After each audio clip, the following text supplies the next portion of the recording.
জয় শ্রীকৃষ্ণ। রাধে রাধে। নমস্কার প্রিয় ভক্তবৃন্দগণ, দৃষ্টিকোণ চ্যানেলের পক্ষ থেকে আপনাদের সকলকে স্বাগতম জানাই। আশা করছি আপনারা সকলে ভালো আছেন এবং সুস্থ আছেন। ভক্তবৃন্দগণ, আজ মঙ্গলবার, আজকের এই তিথিতে আমরা সকলে মিলে সংকটনাশক শ্রী হনুমানজির বিশেষ শক্তিশালী এবং চমৎকারবান মন্ত্র শ্রবণ করব। এই মন্ত্র যুগ যুগান্তর ধরে সংকট হরণকারী মন্ত্র নামে পরিচিত আছে বেদ পুরাণে। সমস্ত মানসিক দুশ্চিন্তা এবং সাংসারিক কলহ দুর্দশা থেকে মুক্তি পেতে হনুমানজির এই মন্ত্রটি মনে ভক্তি এবং হনুমানজির প্রতি প্রগাঢ় বিশ্বাস এনে দেবে। এই মন্ত্রটি একবার শ্রবণ করুন আর চমৎকার দেখুন। তো ভক্তবৃন্দগণ, এই মন্ত্র জপের বিশেষ কিছু নিয়ম রয়েছে। প্রথমত, আপনারা চোখ বন্ধ করুন এবং গভীর নিঃশ্বাস নিন। মন থেকে সমস্ত দুশ্চিন্তা দূর করে শ্রীরাম ভক্ত হনুমানজির চরণে নিজেকে সমর্পণ করুন এবং মনে মনে বলুন, হে বজরংবলী, হে পবনপুত্র, আপনি শক্তি, সাহস এবং সেবার প্রতিমূর্তি। সকল প্রকার ভয়, বিপদ ও বাধা থেকে আমাদের রক্ষা করুন। আপনার কৃপা ছাড়া জীবন পথে এক পাও চলা অসম্ভব। এই পবিত্র মন্ত্র জপের মাধ্যমে আমরা আপনার ঐশ্বরিক শক্তির কাছে নিজেদের সমর্পণ করছি, যাতে আমাদের মন, বুদ্ধি ও আত্মা আপনার অনির্বাণ আলোয় উদ্ভাসিত হয় এবং শুদ্ধিত হয়। এবারে পূর্ণ ভক্তি ও একাগ্রতার সঙ্গে এই পবিত্র হনুমান গায়ত্রী মন্ত্র জপ শুরু করুন। ওম রামদূতায় বিদ্মহে কাপিরাজায় ধীমহি তন্নো হনুমত প্রচোদয়াৎ। ওম রামদূতায় বিদ্মহে কাপিরাজায় ধীমহি তন্নো হনুমত প্রচোদয়াৎ। ওম রামদূতায় বিদ্মহে কাপিরাজায় ধীমহি তন্নো হনুমত প্রচোদয়াৎ। ওম রামদূতায় বিদ্মহে কাপিরাজায় ধীমহি তন্নো হনুমত প্রচোদয়াৎ। ওম রামদূতায় বিদ্মহে কাপিরাজায় ধীমহি তন্নো হনুমত প্রচোদয়াৎ। ওম রামদূতায় বিদ্মহে কাপিরাজায় ধীমহি তন্নো হনুমত প্রচোদয়াৎ। ওম রামদূতায় বিদ্মহে কাপিরাজায় ধীমহি তন্নো হনুমত প্রচোদয়াৎ। ওম রামদূতায় বিদ্মহে কাপিরাজায় ধীমহি তন্নো হনুমত প্রচোদয়াৎ। ওম রামদূতায় বিদ্মহে কাপিরাজায় ধীমহি তন্নো হনুমত প্রচোদয়াৎ। ওম রামদূতায় বিদ্মহে কাপিরাজায় ধীমহি তন্নো হনুমত প্রচোদয়াৎ। ওম রামদূতায় বিদ্মহে কাপিরাজায় ধীমহি তন্নো হনুমত প্রচোদয়াৎ। ওম রামদূতায় বিদ্মহে কাপিরাজায় ধীমহি তন্নো হনুমত প্রচোদয়াৎ। ওম রামদূতায় বিদ্মহে কাপিরাজায় ধীমহি তন্নো হনুমত প্রচোদয়াৎ। ওম রামদূতায় বিদ্মহে কাপিরাজায় ধীমহি তন্নো হনুমত প্রচোদয়াৎ।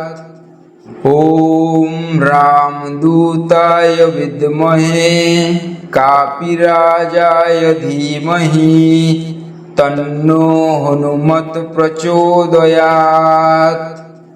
ওম रामदूताय विद्महे कापिराजाय धीमहि तन्नो हनुमत प्रचोदयात्।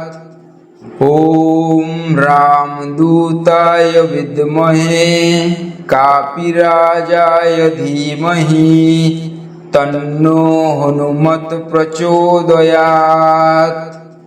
ॐ रामदूताय विद्महे कापिराजाय धीमहि तन्नो हनुमत प्रचोदयात्।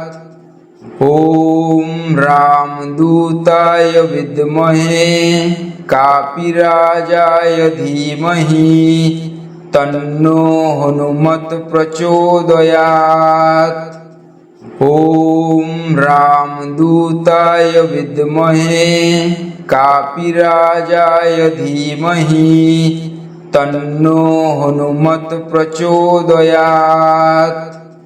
ॐ रामदूताय विद्महे कापिराजाय धीमहि तन्नो हनुमत प्रचोदयात्। ॐ रामदूताय विद्महे कापिराजाय धीमहि तन्नो हनुमत प्रचोदयात्। ॐ रामदूताय विद्महे कापिराजाय धीमहि तन्नो हनुमत प्रचोदयात्। ॐ रामदूताय विद्महे कापिराजाय धीमहि तन्नो हनुमत प्रचोदयात्।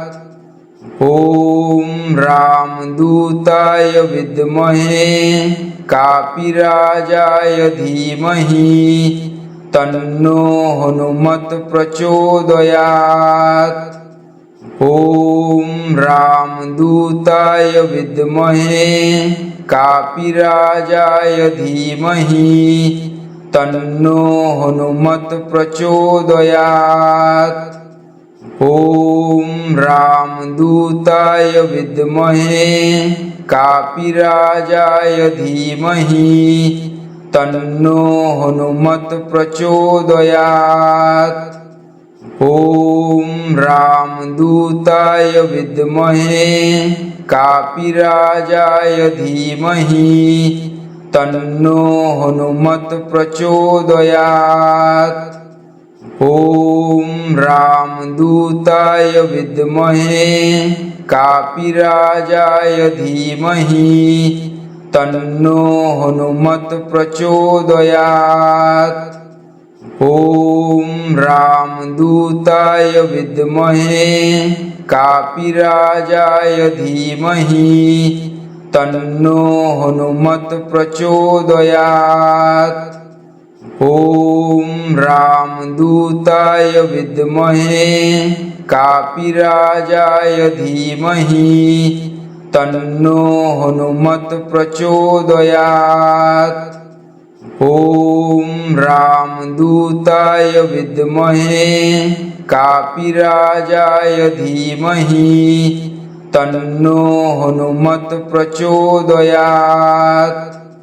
ॐ रामदूताय विद्महे कापिराजाय धीमहि तन्नो हनुमत प्रचोदयात्।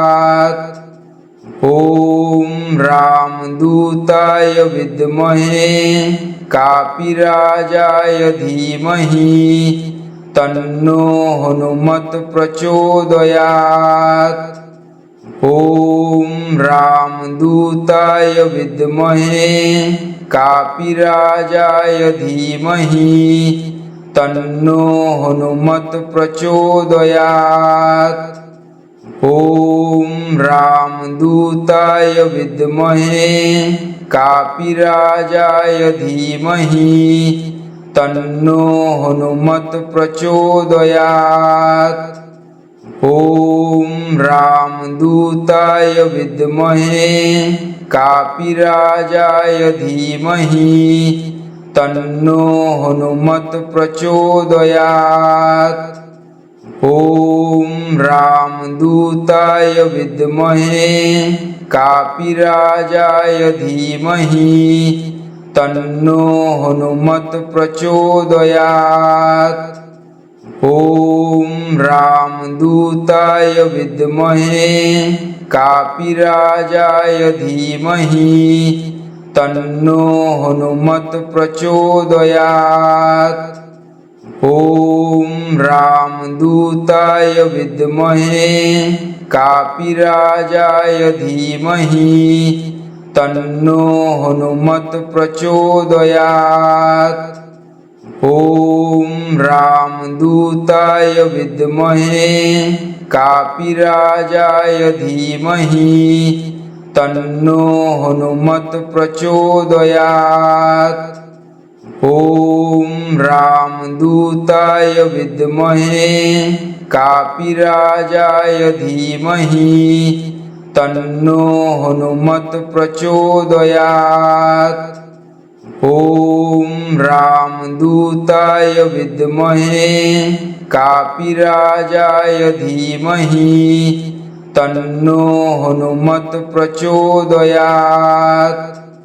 ॐ रामदूताय विद्महे कापिराजाय धीमहि तन्नो हनुमत प्रचोदयात्। ॐ रामदूताय विद्महे कापिराजाय धीमहि तन्नो हनुमत प्रचोदयात्। ॐ रामदूताय विद्महे कापिराजाय धीमहि तन्नो हनुमत प्रचोदयात्।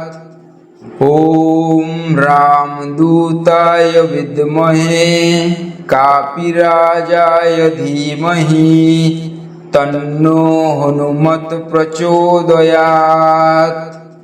ॐ रामदूताय विद्महे कापिराजाय धीमहि तन्नो हनुमत प्रचोदयात्। ॐ रामदूताय विद्महे कापिराजाय धीमहि तन्नो हनुमत प्रचोदयात्। ॐ रामदूताय विद्महे कापिराजाय धीमहि तन्नो हनुमत प्रचोदयात्। ॐ रामदूताय विद्महे कापिराजाय धीमहि तन्नो हनुमत प्रचोदयात्। ॐ रामदूताय विद्महे कापिराजाय धीमहि तन्नो हनुमत प्रचोदयात्। ॐ रामदूताय विद्महे कापिराजाय धीमहि तन्नो हनुमत प्रचोदयात्। ॐ रामदूताय विद्महे कापिराजाय धीमहि तन्नो हनुमत प्रचोदयात्। ॐ रामदूताय विद्महे कापिराजाय धीमहि तन्नो हनुमत प्रचोदयात्। ॐ रामदूताय विद्महे कापिराजाय धीमहि तन्नो हनुमत प्रचोदयात्। ॐ रामदूताय विद्महे कापिराजाय धीमहि तन्नो हनुमत प्रचोदयात्। ॐ रामदूताय विद्महे कापिराजाय धीमहि तन्नो हनुमत प्रचोदयात्। ॐ रामदूताय विद्महे कापिराजाय धीमहि तन्नो हनुमत् प्रचोदयात्। ॐ रामदूताय विद्महे कापिराजाय धीमहि तन्नो हनुमत् प्रचोदयात्। ॐ रामदूताय विद्महे कापिराजाय धीमहि तन्नो हनुमत् प्रचोदयात्। ॐ रामदूताय विद्महे कापिराजाय धीमहि तन्नो हनुमत् प्रचोदयात्। ॐ रामदूताय विद्महे कापिराजाय धीमहि तन्नो हनुमत् प्रचोदयात्। ॐ रामदूताय विद्महे कापिराजाय धीमहि तन्नो हनुमत् प्रचोदयात्। ॐ रामदूताय विद्महे कापिराजाय धीमहि तन्नो हनुमत् प्रचोदयात्।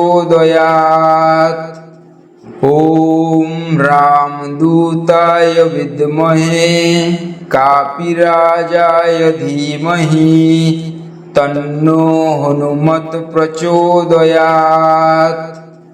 ॐ रामदूताय विद्महे कापिराजाय धीमहि तन्नो हनुमत् प्रचोदयात्। ॐ रामदूताय विद्महे कापिराजाय धीमहि तन्नो हनुमत् प्रचोदयात्। ॐ रामदूताय विद्महे कापिराजाय धीमहि तन्नो हनुमत् प्रचोदयात्।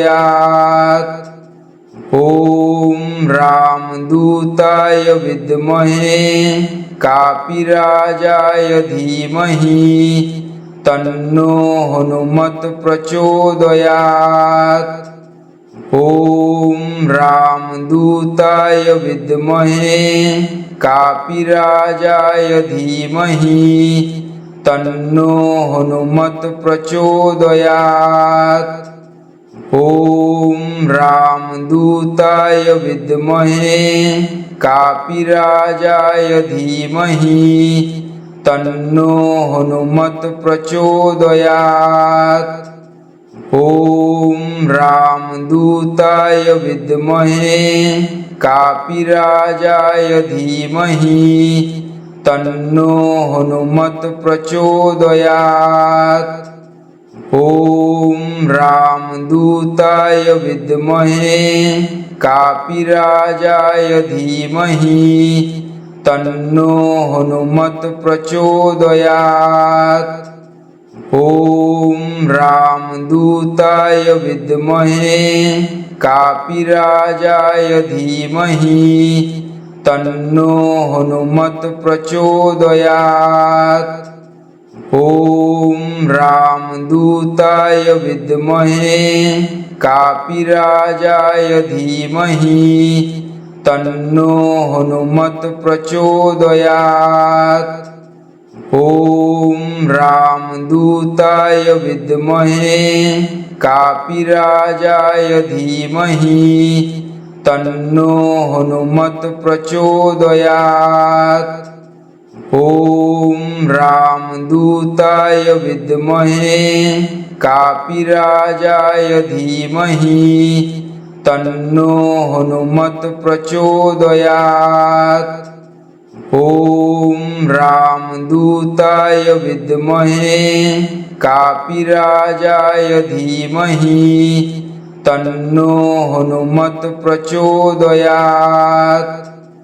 ॐ रामदूताय विद्महे कापिराजाय धीमहि तन्नो हनुमत् प्रचोदयात्।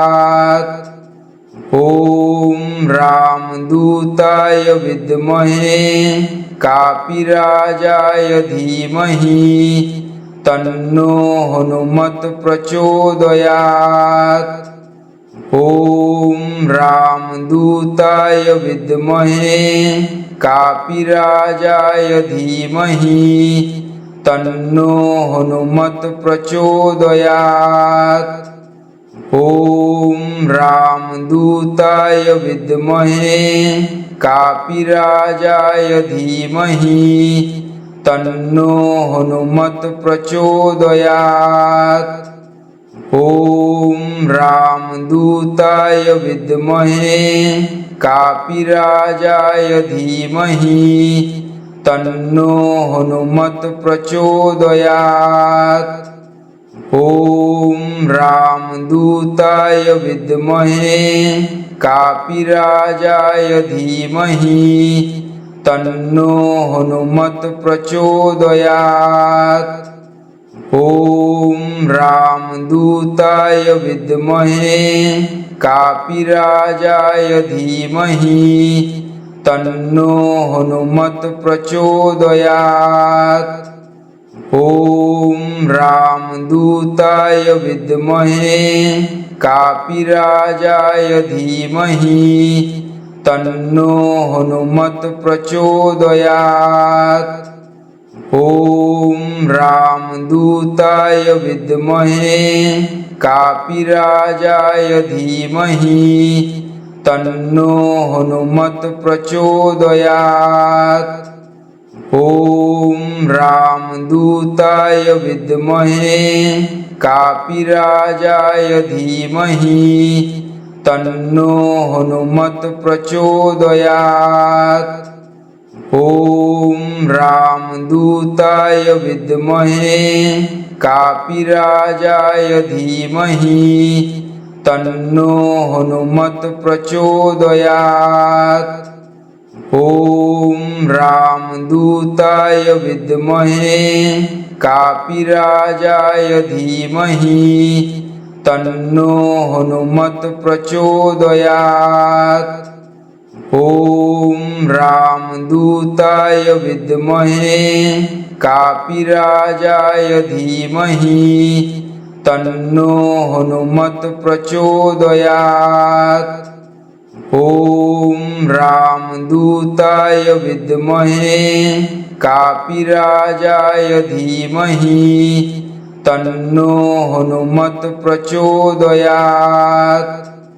ॐ रामदूताय विद्महे कापिराजाय धीमहि तन्नो हनुमत् प्रचोदयात्।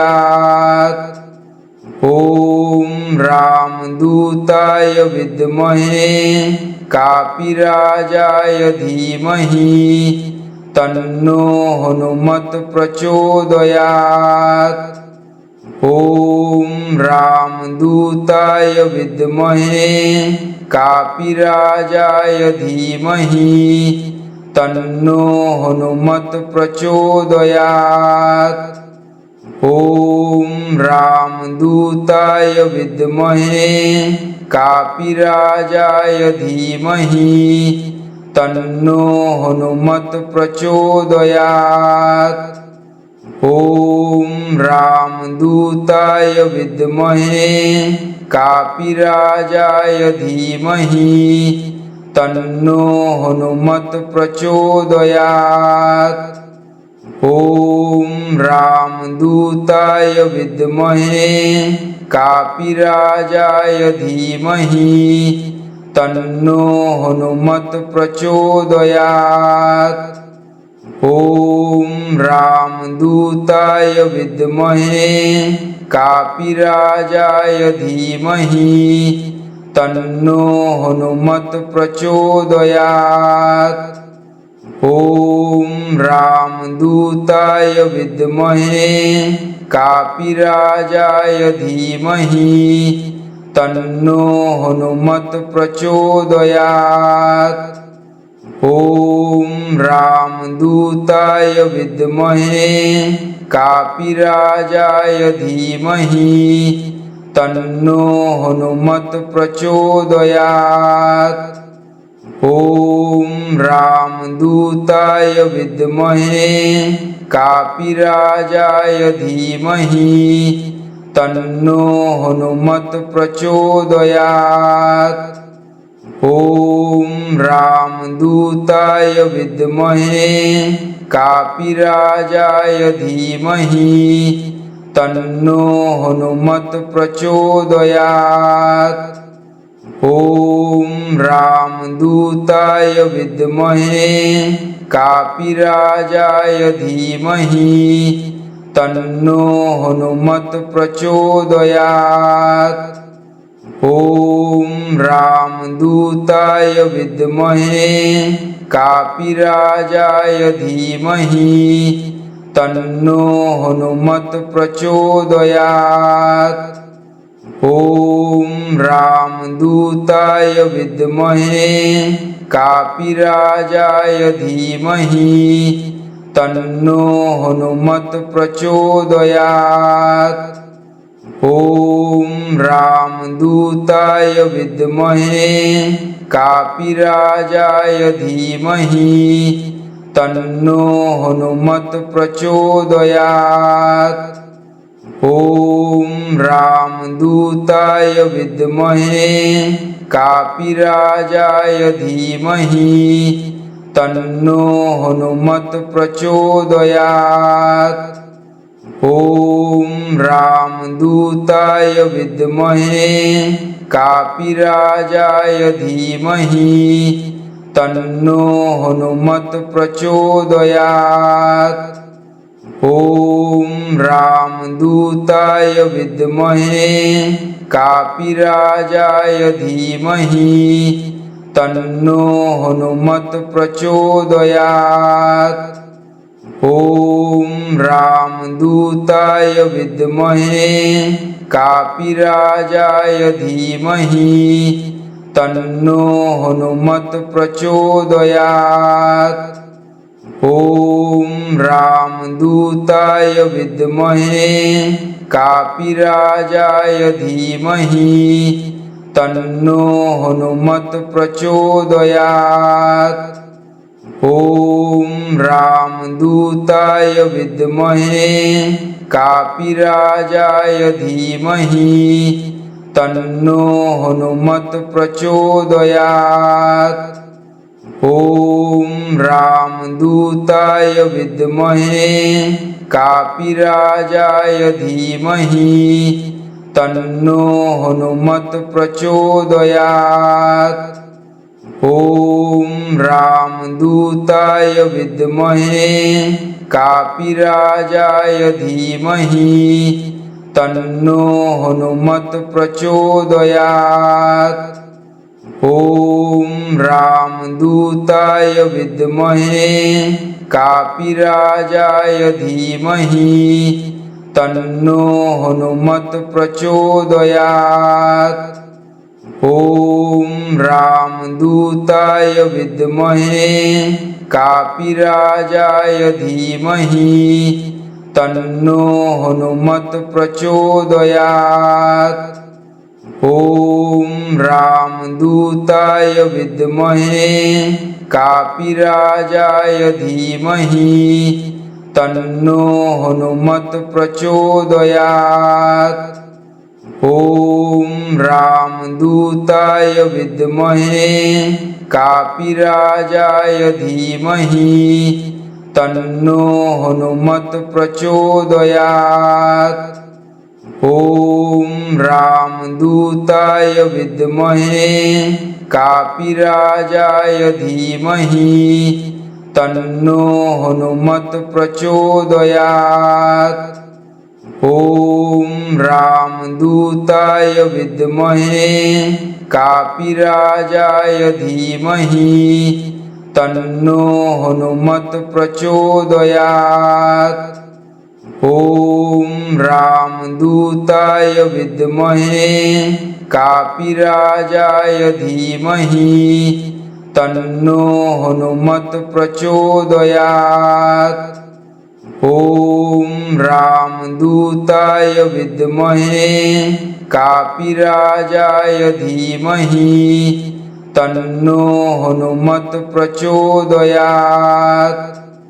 ॐ रामदूताय विद्महे कापिराजाय धीमहि तन्नो हनुमत् प्रचोदयात्।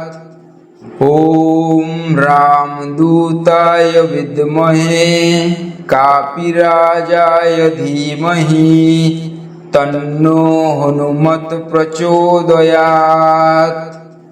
ॐ रामदूताय विद्महे कापिराजाय धीमहि तन्नो हनुमत् प्रचोदयात्।